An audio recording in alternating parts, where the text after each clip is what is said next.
Can you walk me through the emotions, sort of, kind of having a 12-point lead early in the fourth, and then them kind of chipping away at the how many beats did your heart skip, sort of, throughout that?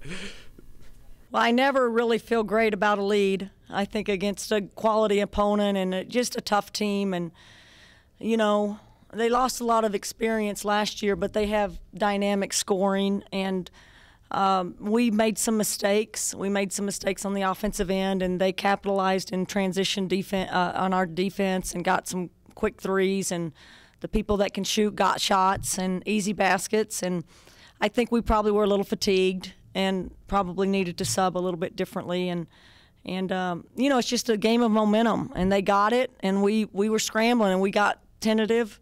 And, generally the most aggressive team succeeds and gets calls, and things happen for them, and we kind of backed up a little bit. And we were lucky to have a lead, and we were lucky to get to overtime, and then give ourselves a chance to win as we went along. And the sort of kind of a litany of clutch plays in overtime, just kind of making something out of nothing, like they'd sort of said. What does that say about the resolve of this team? Well, I need to be better in my timeout, because I don't think, obviously they made a good play, and we're going to keep the ball out of Bobby's hands. And I love the fact that Bobby dove on the floor and got a chance at the ball, and obviously Nell creating that and making that play. That gets us to overtime or second overtime or something. I'm not sure which is which, but I just love the fact that it kind of broke. And so much of basketball does break. What you draw up, it breaks a little bit, and your kids have to learn how to play in chaos, and they have to learn how to react to something and be basically a basketball player out there on the court and not a robot. And I think we have some good, playmakers, whether it's off the bounce or playmakers for themselves or creating a shot for someone else. And I just thought that was a great example of not giving in, not giving up, and creating a shot for somebody. It seemed like through at least 3 quarters, though, do you think the offense wasn't really breaking as much? It seemed like they were playing pretty fluid basketball for the most part. Yeah, I think sometimes we've just got to – it's so much of this system, it's a little bit of equal opportunity, and that's not to say that our best players aren't going to get the most shots. Clearly – Bobby gets a lot of shots and should get a lot of shots, and we need to work really hard to get her shots where she's going to be most effective. And she has to work really hard to not settle for harder shots because, because she's used to making everything. It's a hard job when you're the best player and you're that talented. Everything seems easy for you.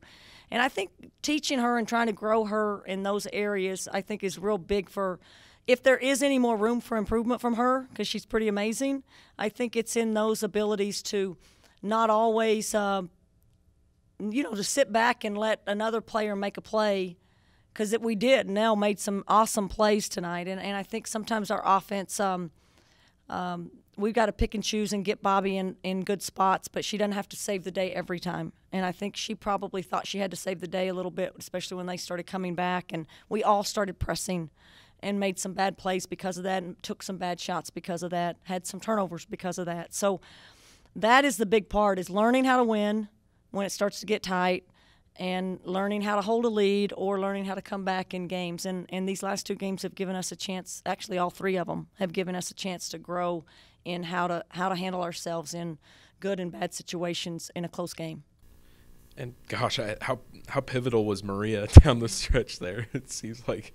Well, I appreciate Maria so much. I appreciate anyone who knows who they are and just doesn't try to be too much. And just, and I tell the team that all the time. There's nothing wrong with being you.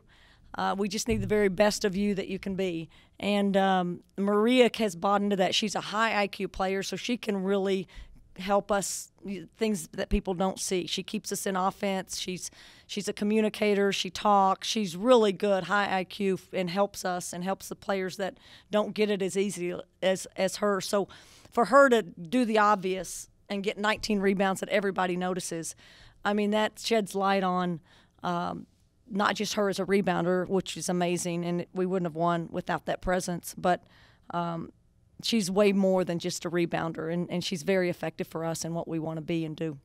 And last thing I have in it, what does it kind of say about your defense that I think it was a few minutes into the fourth quarter, they were shooting about 37%, and I think just under 20% from three with no double-figure scores until it hit overtime. Was big. Yeah, I we're not a real pressure defense. Can get out in passing lanes. We're not that athletic, but we want to make shots hard, and we want to contest things, and we want to, make people make hard twos, and we want to, obviously take away the strengths of another team, and I thought we did a great job of that for a large part of the game, and again, we let the dam burst a little bit in the fourth quarter, and they got some shots that really swung the momentum. But it's very much how we have to be. We just have to be solid, and I thought we did some really good things and competed great on the defensive end and ultimately made some plays at the end that gave us a chance to win.